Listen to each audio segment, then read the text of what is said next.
Baiklah, ibadah kita akan mulaikan. Ibadah hari Minggu 31 Mei 2020, Hari Raya Pentakosta.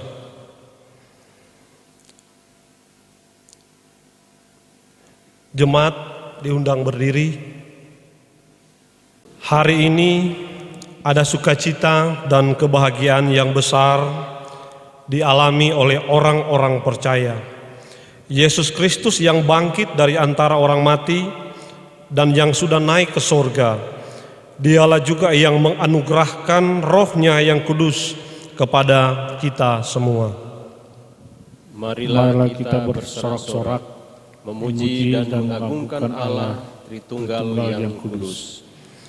Kidung Jemaat nomor 242, muliakanlah Allah Bapa.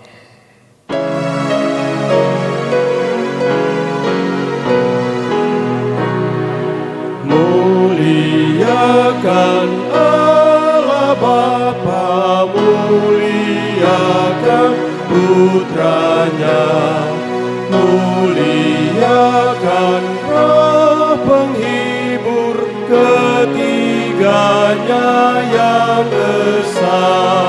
Haleluya, puji Dia kini dan selamanya. Muliakan Raja Kasih yang menjadi penebus, yang membuat kita waris kerajaannya terus. Haleluya, puji Dia, Anak Domba yang kudus. Tahbisan dan salam. Ibadah Hari Raya Pentakosta ini ditahbiskan di dalam nama Tuhan Allah yang pada hari-hari akhir ini sudah dan sementara mencurahkan Roh-Nya ke atas semua orang. Amin. Salam kasih dari Tuhan Allah Bapa dalam Yesus Kristus dan melalui Roh Kudus bagi saudara sekalian. Haleluya.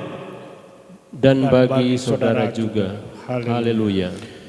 Klik 146, Roh Kudus Kau hadir di sini.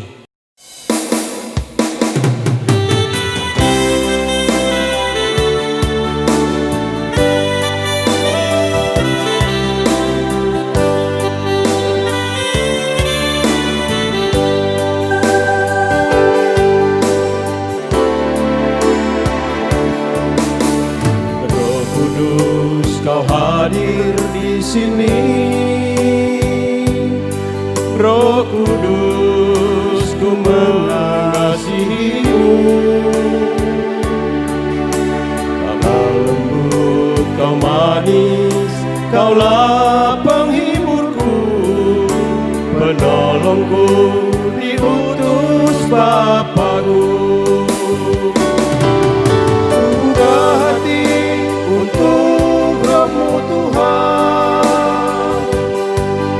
buka hati menyembah-Mu Yesus. Jamahlah kami, penuhi kami dengan kuasa Allah Maha Tinggi.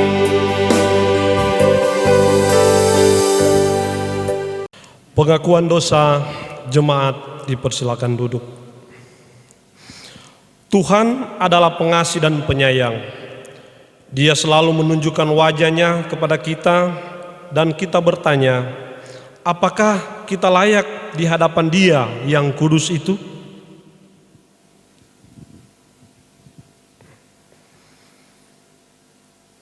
Baiklah kita jujur terhadap diri kita dan terhadap Dia, Allah yang kudus.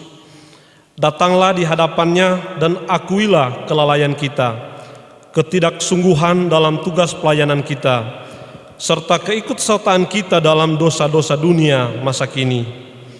Marilah kita mengaku segala kegagalan kita dalam melaksanakan kehendak-Nya dan kita pinta kemurahan-Nya lagi. Mari kita berdoa. Kami datang tersungkur di hadirat-Mu yang kudus, ya Tuhan. Merasalah kami bahwa kami adalah manusia yang penuh dengan dosa. Kami tidak layak karena begitu banyak perbuatan-perbuatan dan tindakan yang kami lakukan menyakiti hati Tuhan. Terlalu banyak yang kami perbuat melawan kehendak Tuhan. Ada begitu banyak yang kami lakukan mengikuti kata hati kami sendiri. Untuk itu ya Tuhan, Engkau ampuni kami. Kasihanilah kami. Berbelas kasihanlah kepada kami. Layakkanlah kami untuk datang beribadah kepadamu. Kami tahu Engkau Maha Pengampun. Inilah ungkapan salah dan dosa kami. Di dalam nama Tuhan Yesus Kristus, kami bermohon kepadamu. Amin.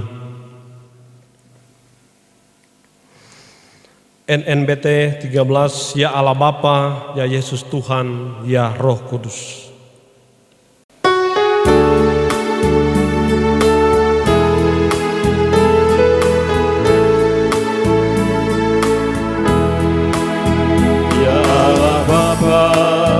Ya Yesus Tuhan, ya Roh Kudus,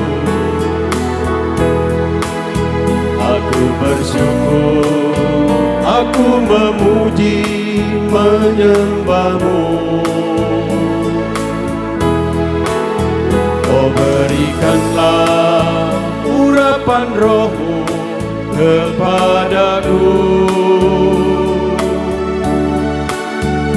agar aku layak di hadirat-Mu. Di relung hatiku yang hancur, ku buat mezbah korban syukur-Mu. Serahkan persembahanku, berkenanlah Kau ya Tuhanku. Berita anugerah Allah. Bertobatlah dan hendaklah kamu masing-masing memberi dirimu dibaptis dalam nama Yesus Kristus untuk pengampunan dosamu. Maka kamu akan menerima karunia Roh Kudus, sebab bagi kamulah janji itu dan bagi anak-anakmu dan bagi orang yang masih jauh, yaitu sebanyak yang akan dipanggil oleh Tuhan Allah kita. Kisah Para Rasul 2 ayat 38b sampai 39. Kidung Jemaat nomor 240, datanglah ya sumber rahmat.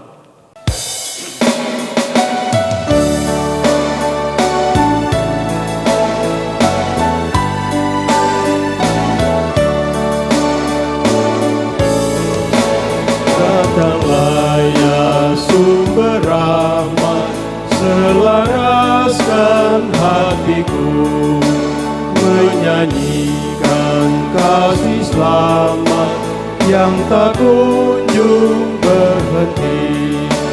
Ajar aku mana indah kitab Allah sorgamu.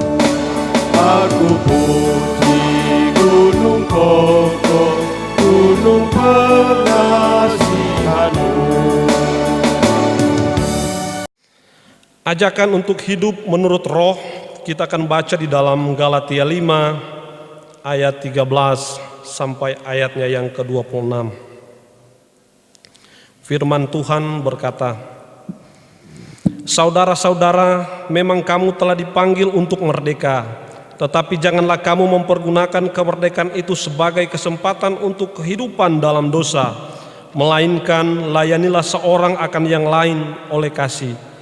Sebab seluruh hukum Taurat tercakup dalam satu firman ini, yaitu kasihilah sesamamu manusia seperti dirimu sendiri. Tetapi jikalau kamu saling menggigit dan saling menelan, awaslah supaya jangan kamu saling membinasakan. Maksudku ialah hiduplah oleh roh, maka kamu tidak akan menuruti keinginan daging, sebab keinginan daging berlawanan dengan keinginan roh, dan keinginan roh berlawanan dengan keinginan daging. Karena keduanya bertentangan, sehingga kamu setiap kali tidak melakukan apa yang kamu kehendaki. Akan tetapi, jikalau kamu memberi dirimu dipimpin oleh roh, maka kamu tidak hidup di bawah hukum Taurat. Perbuatan daging telah nyata, yaitu percabulan, kecemaran, hawa nafsu, penyembahan berhala, sihir, perseteruhan, perselisihan, iri hati, amarah, kepentingan diri sendiri, percideraan, roh pemecah, kedengkian, kemabukan, pesta pora dan sebagainya. Terhadap semuanya itu kuperingatkan kamu, seperti yang telah kubuat dahulu, bahwa barang siapa melakukan hal-hal yang demikian, ia tidak akan mendapat bagian dalam kerajaan Allah. Tetapi buah roh ialah kasih, sukacita, damai sejahtera, kesabaran, kemurahan, kebaikan, kesetiaan, kelemah lembutan, penguasaan diri. Tidak ada hukum yang menentang hal-hal itu. Barang siapa menjadi milik Kristus, ia telah menyalibkan daging dengan segala hawa nafsu dan keinginannya. Jikalau kita hidup oleh roh, baiklah hidup kita juga dipimpin oleh roh. Dan janganlah kita gila hormat, janganlah kita saling menantang dan saling mendengki. Kidung Jemaat nomor 237, Roh Kudus tetap teguh.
Masuk di dalam pelayanan firman Tuhan. Sebelum kita membaca Alkitab, kita berdoa. Kami mengucap syukur dari tempat ini ya Tuhan, karena Engkau masih memberikan kami kesempatan untuk beribadah. Terlebih khusus kami akan membaca dan merenungkan kebenaran firman Tuhan. Untuk itu ya Bapa, Engkau kuduskan kami semua, kuduskan kami yang ada di tempat ini, yang mendengarkan seluruh khotbah ini. Biarlah kekudusan yang daripada Tuhan boleh berada di dalam suasana hati kami, sehingga hati kami boleh menjadi tanah yang subur untuk ditaburkan kebenaran firman Tuhan.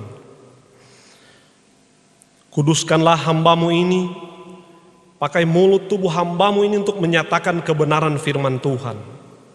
Di dalam nama Tuhan Yesus Kristus kami berdoa dan mengucap syukur.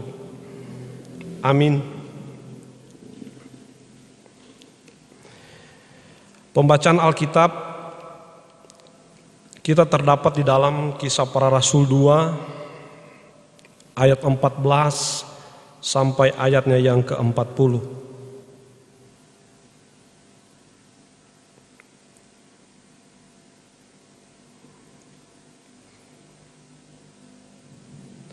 Khotbah Petrus.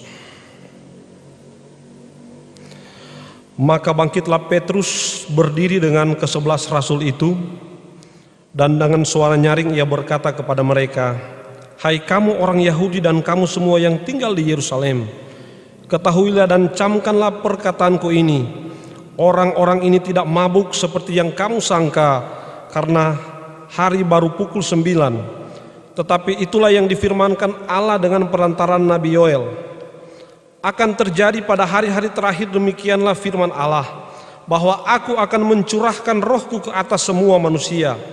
Maka anak-anakmu laki-laki dan perempuan akan bernubuat, dan teruna-terunamu akan mendapat penglihatan-penglihatan, dan orang-orangmu yang tua akan mendapat mimpi. Juga ke atas hamba-hambaku laki-laki dan perempuan akan kucurahkan rohku pada hari-hari itu, dan mereka akan bernubuat. Dan aku akan mengadakan mujizat-mujizat di atas, di langit, dan tanda-tanda di bawah, di bumi, darah dan api dan gumpalan-gumpalan asap.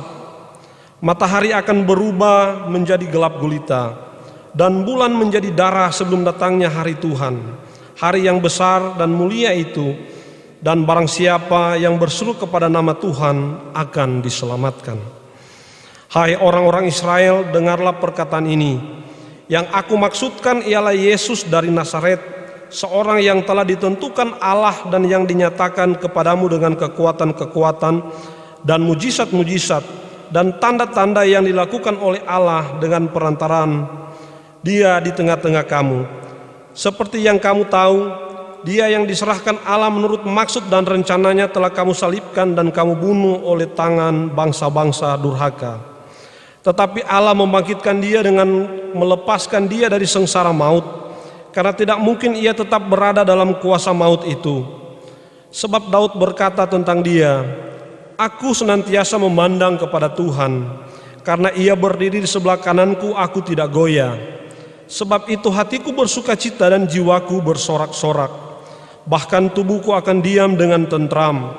Sebab Engkau tidak menyerahkan aku kepada dunia orang mati, dan tidak membiarkan orang kudus-Mu melihat kebinasaan. Engkau memberitahukan kepadaku jalan kehidupan. Engkau akan melimpahi aku dengan sukacita di hadapan-Mu. Saudara-saudara, aku boleh berkata-kata dengan terus terang kepadamu tentang Daud, bapa bangsa kita. Ia telah mati dan dikubur, dan kuburan masih ada pada kita sampai hari ini. Tetapi ia adalah seorang nabi, dan ia tahu bahwa Allah telah berjanji kepadanya dengan mengangkat sumpah, bahwa ia akan mendudukan seorang dari keturunan Daud sendiri di atas tahtanya. Karena itu ia telah melihat ke depan dan telah berbicara tentang kebangkitan Mesias, ketika ia mengatakan bahwa dia tidak ditinggalkan di dalam dunia orang mati, dan bahwa dagingnya tidak mengalami kebinasaan. Yesus inilah yang dibangkitkan Allah, dan tentang hal itu kami semua adalah saksi. Dan sesudah ia ditinggikan oleh tangan kanan Allah dan menerima Roh Kudus yang dijanjikan itu, maka dicurahkannya apa yang kamu lihat dan dengar di sini. Sebab bukan Daud yang naik ke surga, malahan Daud sendiri berkata, "Tuhan telah berfirman kepada Tuanku, duduklah di sebelah kananku sampai kubuat musuh-musuhmu menjadi tumpuan kakimu." Jadi seluruh kaum Israel harus tahu dengan pasti bahwa Allah telah membuat Yesus yang kamu salibkan itu menjadi Tuhan dan Kristus. Ketika mereka mendengar hal itu, hati mereka sangat terharu. Lalu mereka bertanya kepada Petrus dan rasul-rasul yang lain, "Apakah yang harus kami perbuat, saudara-saudara?" Jawab Petrus kepada mereka, "Bertobatlah dan hendaklah kamu masing-masing memberi dirimu dibaptis dalam nama Yesus Kristus untuk pengampunan dosamu, maka kamu akan menerima karunia Roh Kudus. Sebab bagi kamulah janji itu, dan bagi anak-anakmu, dan bagi orang yang masih jauh, yaitu sebanyak yang akan dipanggil oleh Tuhan Allah kita." Dan dengan banyak perkataan lain lagi, ia memberi suatu kesaksian yang sungguh-sungguh, dan ia mengecam dan menasihati mereka. Katanya, berilah dirimu diselamatkan dari angkatan yang jahat ini. Demikianlah firman Tuhan. Kita akan masuk di dalam khotbah. Saya akan membacakan khotbah yang sudah disiapkan oleh Badan Pekerja Majelis Sinode Gemim, yang sudah disusun oleh Pendeta Yani Christian Rende MTH.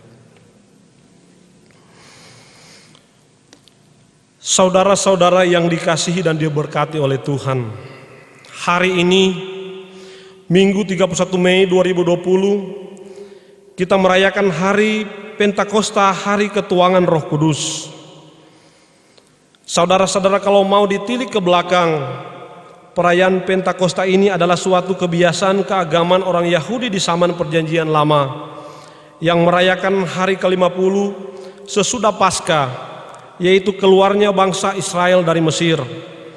Dan pada umumnya umat Israel merayakan dua hal dalam perayaan ini, yaitu yang pertama berhubungan dengan kebaikan Allah karena panen telah berhasil, dan yang kedua berhubungan dengan pemberian hukum Taurat kepada Musa.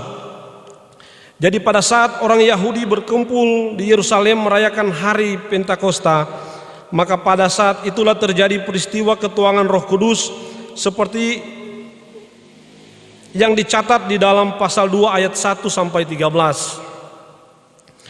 Nah, saudara-saudara, pada bagian bacaan yang kita baca hari ini, saat Roh Kudus turun ke atas para murid, terlihat mereka itu menerima kuasa yang dijanjikan oleh Tuhan. Terjadi sebuah perubahan yang luar biasa kepada murid-murid Tuhan. Kita lihat salah satu contoh adalah Petrus yang pernah menyangkal Yesus sebanyak 3 kali dan sempat tidak percaya kepada kebangkitan Kristus. Dan setelah menerima kuasa Roh Kudus, dia mengalami sesuatu yang luar biasa di dalam dirinya. Petrus dengan penuh keberanian bangkit dan menyampaikan kebenaran firman Tuhan dan menyatakan kepada semua orang tentang Yesus Kristus yang telah mengalahkan maut dan bangkit dari kematian. Kalau kita membaca secara teliti ayat-ayat yang baru saja kita baca bersama, maka kita akan mendapati 4 hal dari khotbah Petrus. Hal yang pertama, saudara-saudara, kita lihat dalam ayat 14 dan 15. Petrus menolak tuduhan yang mengada-ada.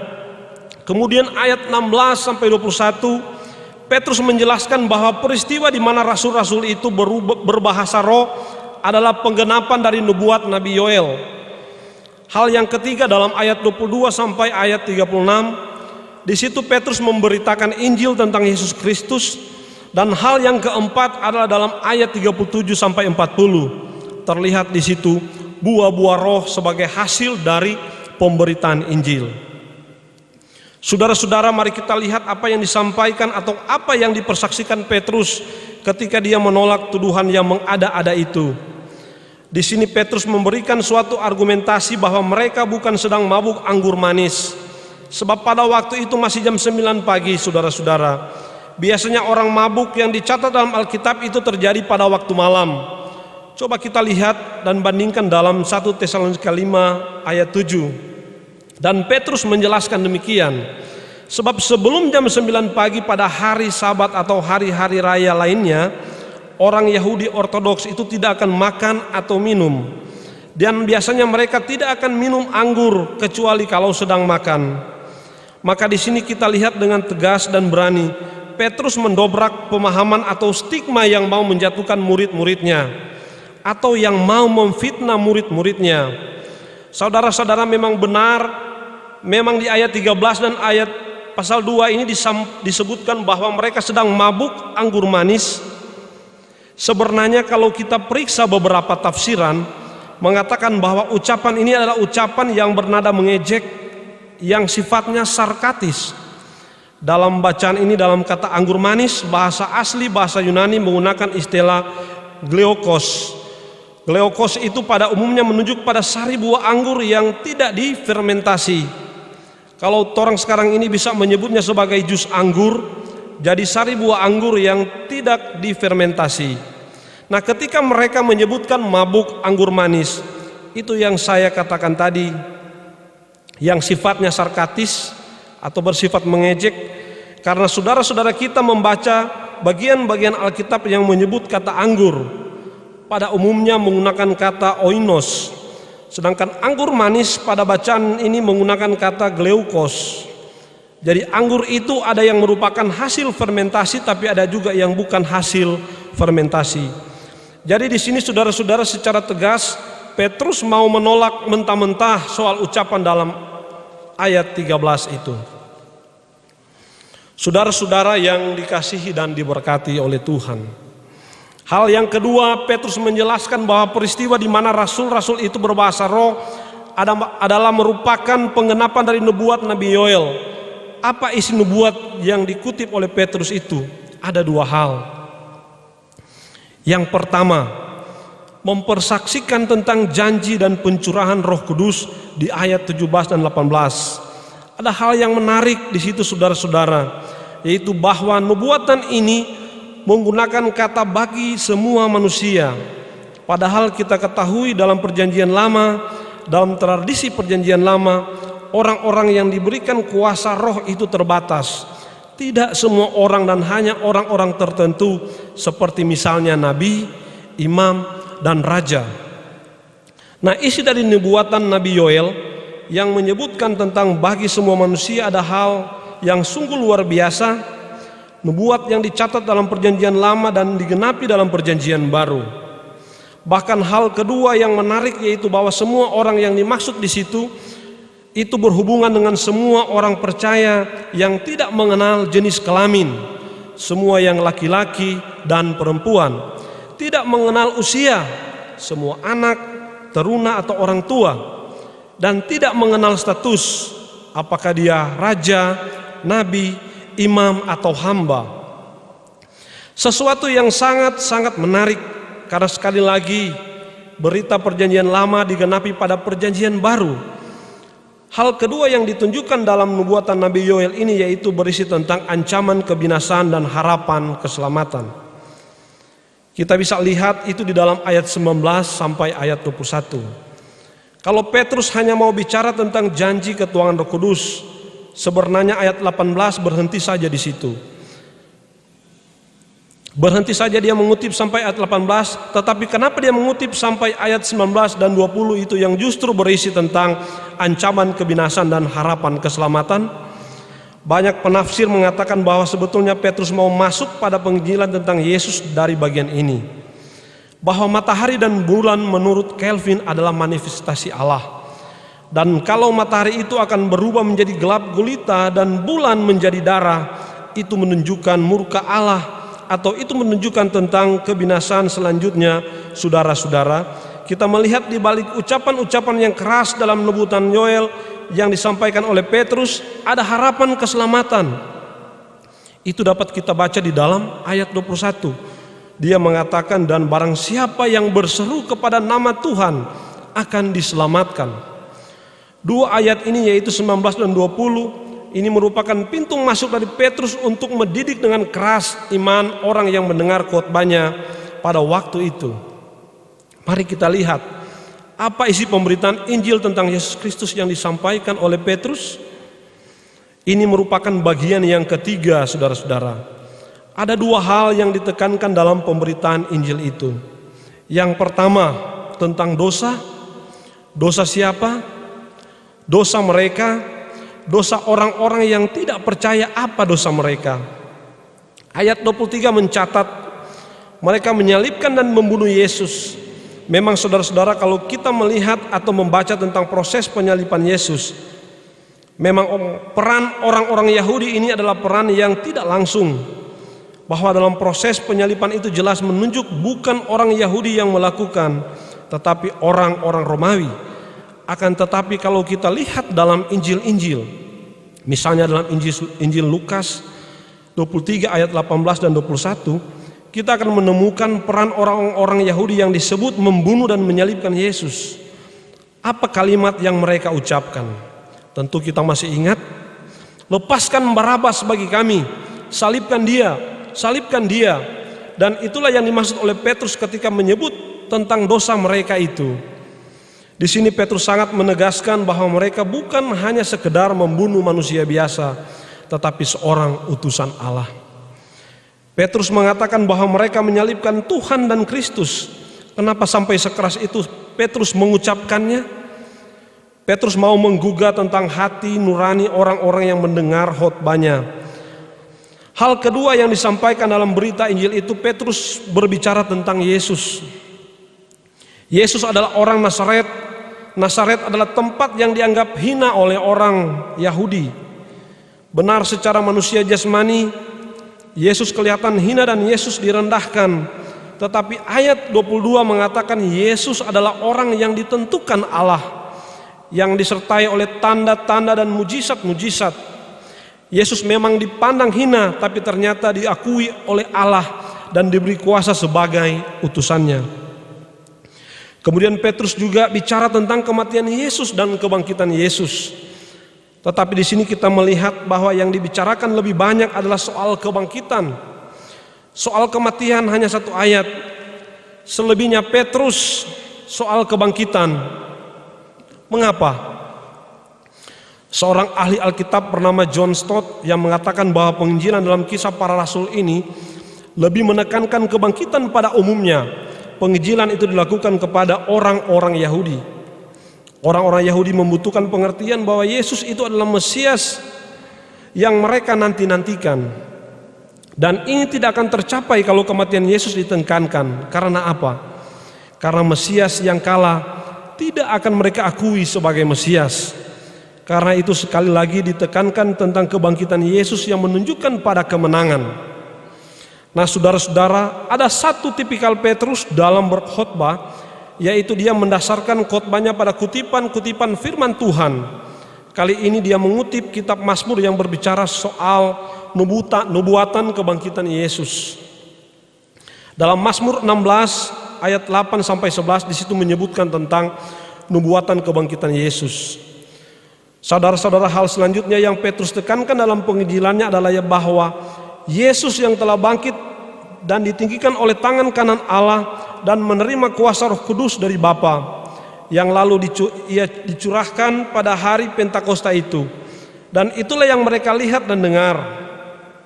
Jadi saudara-saudara, di sini Petrus menjelaskan lagi soal peristiwa terjadinya ketuangan Roh Kudus yang mendatangkan karunia berbahasa roh terhadap murid-muridnya. Di sini Petrus membuktikan bahwa Yesus adalah Tuhan dan Mesias. Dia kembali mengutip, dan sungguh luar biasa Petrus. Dia kembali mengutip firman Tuhan dalam Mazmur 110 ayat 1 untuk membuktikan bahwa Yesus adalah Tuhan. Saudara-saudara yang dikasihi dan diberkati Tuhan, kesimpulan kita tentang Yesus yang diberitakan itu ada pada ayat 36. Petrus mengatakan Allah telah membuat Yesus yang kamu salibkan itu menjadi Tuhan dan Kristus. Saudara-saudara yang dikasihi dan diberkati Tuhan, bagian yang terakhir mempersaksikan tentang buah-buah roh sebagai hasil dari pemberitaan Injil. Itu ada dalam ayat 37 sampai 40. Apa saja yang bisa kita lihat atau kita bisa baca dari buah-buah roh itu? Pertama, yaitu kesadaran untuk bertanya. Sebuah kesadaran yang tidak datang begitu saja, tetapi sebuah kesadaran sebagai hasil dari sebuah pemberitaan Injil yang luar biasa. Apakah yang harus kami perbuat? Pertanyaannya dijawab oleh Petrus dengan singkat, padat, dan jelas. Pertama, bertobat. Kedua, memberi diri dibaptis untuk pengampunan dosa. Ketiga, menerima kuasa Roh Kudus. Singkat, padat, jelas. Saudara-saudara yang dikasihi dan diberkati oleh Tuhan, apa yang kita mau imani dari bacaan ini untuk kita refleksikan di dalam kehidupan kita ketika kita merayakan hari Pentakosta ini pun di suasana pandemi COVID-19 ini. Pertama, Petrus yang penuh dengan Roh Kudus menggunakan pembelaan dirinya sebagai batu loncatan untuk memberitakan Injil kepada banyak orang. Bahkan Alkitab mempersaksikan bahwa pemberitaan Injil pada waktu itu diikuti oleh 15 suku, bangsa, dan negeri. Dan hasil orang yang percaya kepada Tuhan Yesus Kristus bertambah kira-kira 3.000 jiwa yang dicatat dalam ayatnya yang ke-41. Di sini saudara-saudara, karya Roh Kudus ternyata memang tidak dapat dibatasi oleh hanya satu bangsa Yahudi. Tidak oleh satu bahasa, sekali lagi tidak dibatasi oleh satu bangsa dan satu bahasa. Sementara ada kelompok yang berusaha membatasi kerja Roh Kudus, yang menganggap dirinya penuh dengan Roh Kudus dan orang lain tidak penuh dengan Roh Kudus, yang menganggap gerejanya penuh dengan Roh Kudus dan gereja yang lain tidak penuh dengan Roh Kudus. Kedua, saudara-saudara, jelas sekali menurut Petrus bahwa orang yang penuh dengan Roh Kudus pasti memberitakan Injil. Bukti valid adalah Petrus, dan bukan sekedar menyombongkan karunia roh yang dia miliki untuk kepentingan dirinya dan untuk kepentingan kelompoknya atau untuk kepentingan gerejanya. Ada orang-orang tertentu mengklaim diri mereka memiliki kuasa Roh Kudus sehingga mau menghakimi orang, menganggap diri benar dan orang lain salah karena merasa dikuasai oleh Roh Kudus. Saudara-saudara, penulis pernah disampaikan dalam satu seminar bahwa setiap orang yang mengaku percaya kepada Kristus, Roh Kudus diam di dalamnya. Dan Roh Kudus dapat mencurahkan kuasa rohnya kepada orang-orang tertentu.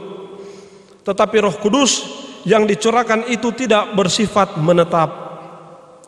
Kalau ada seseorang diberi kuasa menyembuhkan, kalau ada seseorang diberi kuasa berdoa, itu sifatnya tidak menetap. Sewaktu-waktu orang itu akan kehilangan karunia roh. Tetapi ketika kita mengaku Kristus sebagai Tuhan dan Juru Selamat,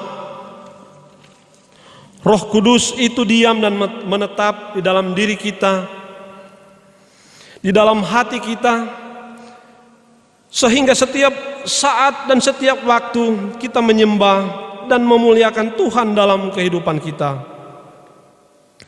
Yang ketiga, saudara-saudara, dalam khotbah-khotbahnya Petrus menggunakan kitab suci maupun kesaksian Alkitab, kesaksian firman Allah.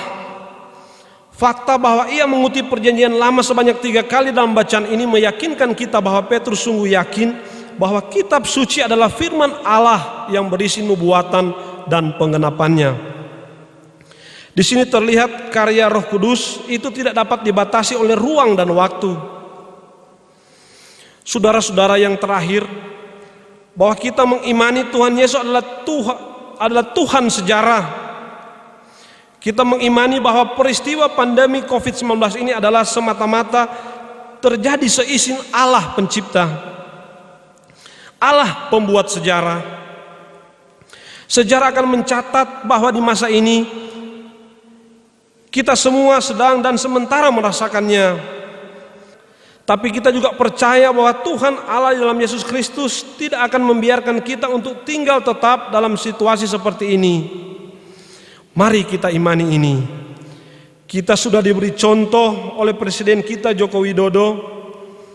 Beliau memunculkan sebuah istilah, yaitu kita akan menuju kepada peradaban baru, new normal. Apa maksud istilah itu? Istilah itu menunjuk pada sebuah perubahan budaya masyarakat untuk berperilaku hidup sehat, dan kita dipaksa oleh pandemi ini untuk berperilaku hidup sehat. Suka atau tidak suka, misalnya menerapkan pola hidup bersih dan sehat, memakai masker jika keluar rumah, rajin mencuci tangan, dan lain sebagainya, supaya masyarakat termasuk kita dapat berkompromi untuk hidup berdampingan dan berdamai dengan COVID-19. Supaya hidup kita tetap produktif, mari kita imani itu di suasana hari Pentakosta ini. Tuhan memberkati. Amin.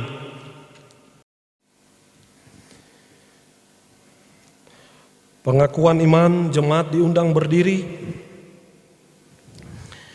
Marilah kita mengaku iman kita, pengakuan iman rasuli. Aku percaya kepada Allah Bapa yang Maha Kuasa, Khalik langit dan bumi, dan kepada Yesus Kristus Anak Allah yang tunggal, Tuhan kita, yang dikandung daripada Roh Kudus, lahir dari anak darah Maria, yang menderita di bawah pemerintahan Pontius Pilatus, disalibkan, mati dan dikuburkan, turun ke dalam kerajaan maut. Pada hari yang ketiga, bangkit pula dari antara orang mati, naik ke sorga, duduk di sebelah kanan Allah Bapa, yang Maha Kuasa, dan akan datang dari sana untuk menghakimi orang yang hidup dan yang mati. Aku percaya kepada Roh Kudus, gereja yang kudus dan am, persekutuan orang kudus, pengampunan dosa, kebangkitan daging, dan hidup yang kekal. Amin. Jemaat dipersilakan duduk.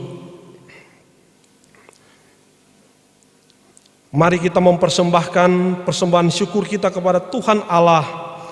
Firman Tuhan dalam kitab Matius 5 ayat 7, berbahagialah orang yang murah hatinya, karena mereka akan beroleh kemurahan. NKB nomor 100, rindukah engkau mendapat berkat Tuhan?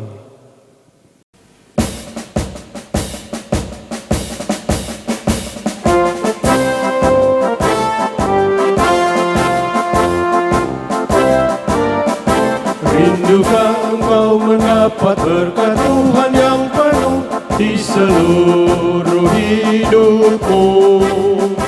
Mintalah kepada Bapamu yang janjinya teguh, menyertai langkahmu. Roh Kudus terus meluapi hatimu, karena Tuhan berpesan, bawalah bejana. Roh Kudus terus meluapi hatimu, pun dengan suaranya.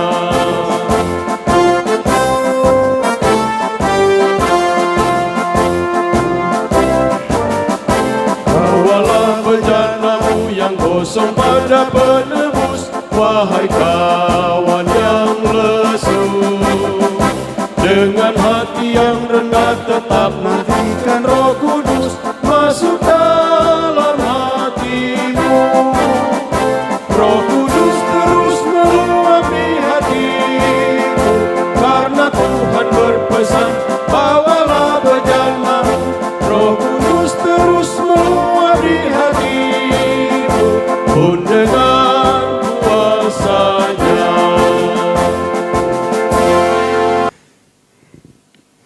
Mari kita berdoa. Tak putus-putusnya kami mengangkat syukur kepadamu ya Tuhan. Kami mengucap syukur karena kami boleh membaca merenungkan kebenaran firman Tuhan. Kami masih diberikan kesempatan untuk boleh merenungkan firman Tuhan pada saat ini. Untuk itu ya Tuhan, Engkau ajarkan kepada kami bahwa bukan hanya sekedar kami beribadah membaca dan merenungkan, tetapi kami boleh mempraktekannya dalam kehidupan kami sehari-hari. Kami boleh mengerti arti kehadiran Tuhan, arti kehadiran Roh Kudus dalam hidup kami. Biarlah hidup kami senantiasa dipenuhi dengan kuasa Roh Kudus, sehingga kami boleh melakukan segala tindakan sesuai dengan seturut kehendak Tuhan. Setiap apa yang kami lakukan boleh menyenangkan Tuhan, sehingga boleh terlihat bahwa ada Yesus Kristus dalam kehidupan kami. Biarlah senantiasa Roh Kudus selalu melingkupi seluruh kehidupan kami. Roh Kudus yang selalu mempersatukan kami.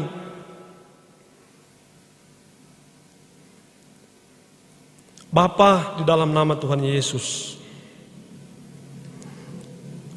kami terlalu yakin bahwa kami akan menjadi pelaku kebenaran firman Tuhan. Kalau pada saat ini kami juga sudah memberikan persembahan, besar kecilnya yang kami berikan itu berasal daripada Tuhan. Biarlah Engkau kuduskan seluruh persembahan kami,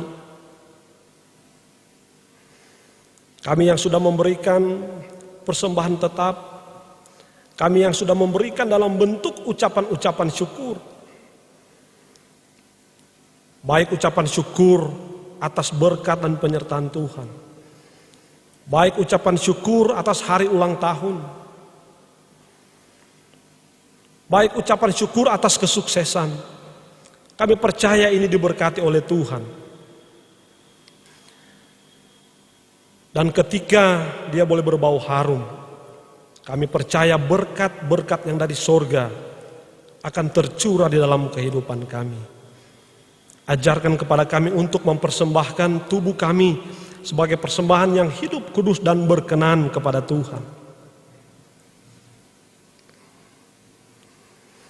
Bapa, di dalam nama Tuhan Yesus, kami mau berdoa bagi bangsa dan negara kami. Bagi pemerintah yang ada di tingkat pusat, provinsi, kabupaten, pemerintah yang ada di kecamatan, terlebih khusus pemerintah yang ada di desa Tatelu. Engkau memberkati seluruh unsur penyelenggara pemerintahan, baik hukum tua, seluruh aparat, BPD, PKK, semua diberkati oleh Tuhan.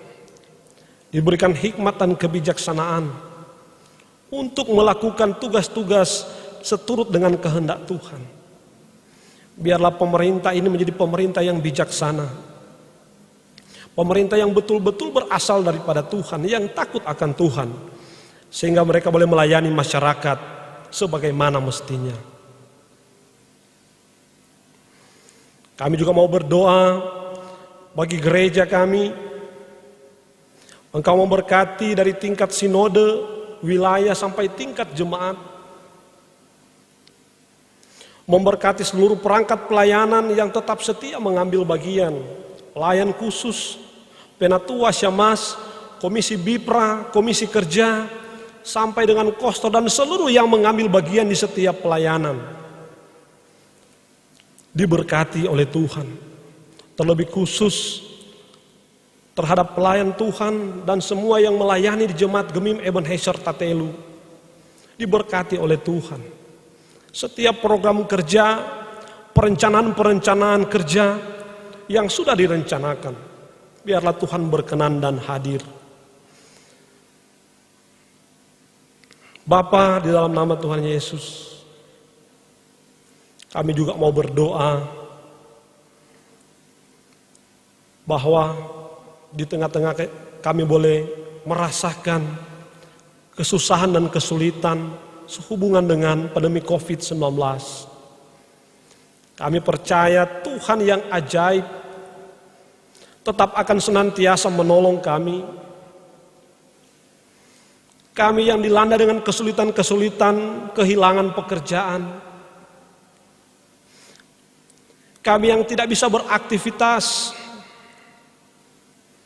Kami tetap percaya bahwa kami punya Tuhan yang sanggup menolong kami.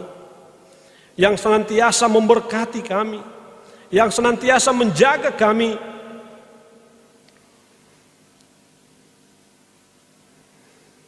Memberkati setiap tenaga medis yang ada di rumah-rumah sakit, yang senantiasa melayani seluruh pasien yang ada. Kau memberikan kesehatan, kekuatan, dan kemampuan dan semangat yang daripada Tuhan, untuk senantiasa mereka tetap setia di dalam tugas dan pelayanan.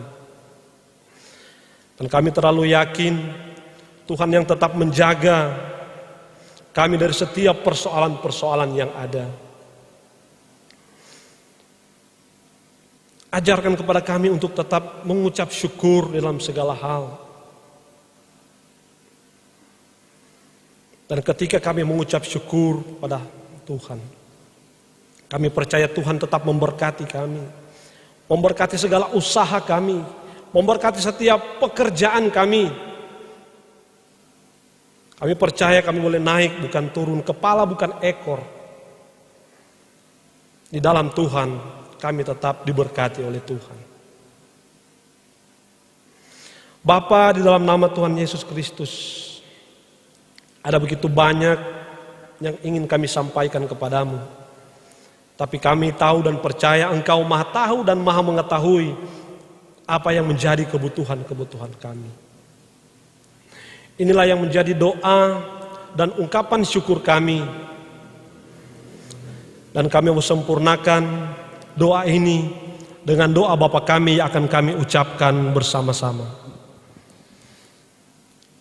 Bapa kami yang di surga, dikuduskanlah namamu, datanglah kerajaan-Mu, jadilah kehendak-Mu di bumi seperti di surga. Dan berikanlah kami pada hari ini makanan kami yang secukupnya. Dan ampunilah kami kesalahan kami, seperti kami juga mengampuni orang yang bersalah kepada kami. Dan jangan bawa kami ke dalam pencobaan, tapi lepaskan kami daripada yang jahat. Karena Engkau yang punya kuasa dan kemuliaan sampai selama-lamanya. Amin.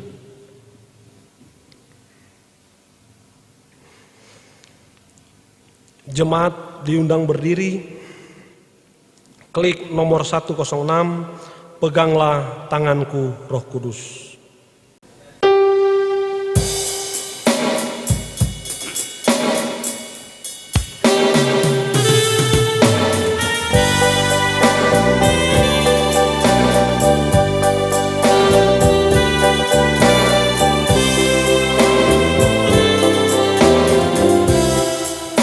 Peganglah tanganku Roh Kudus setiap hari.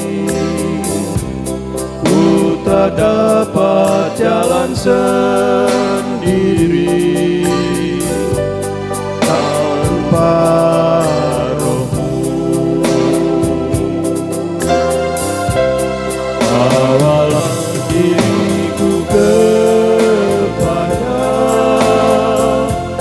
jalan kebenaran, agar ku tidak tersesat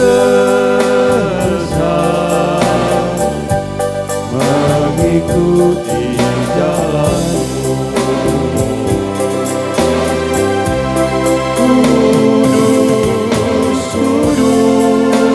Tuhan, kudus nama-Mu.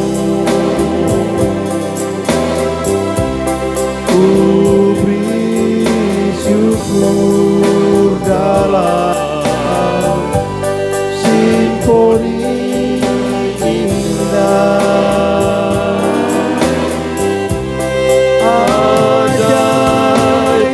Ajaib-ajaib Tuhan, ajaib nama-Mu, nama yang dimenang, Yesus namanya.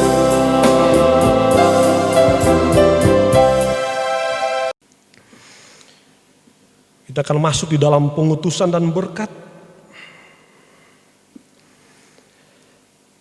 Siapakah yang akan kuutus dan siapakah yang mau pergi untuk aku? Ini aku, utuslah aku. Pergilah, terimalah Roh Kudus, kasih karunia Tuhan kita Yesus Kristus menyertai saudara.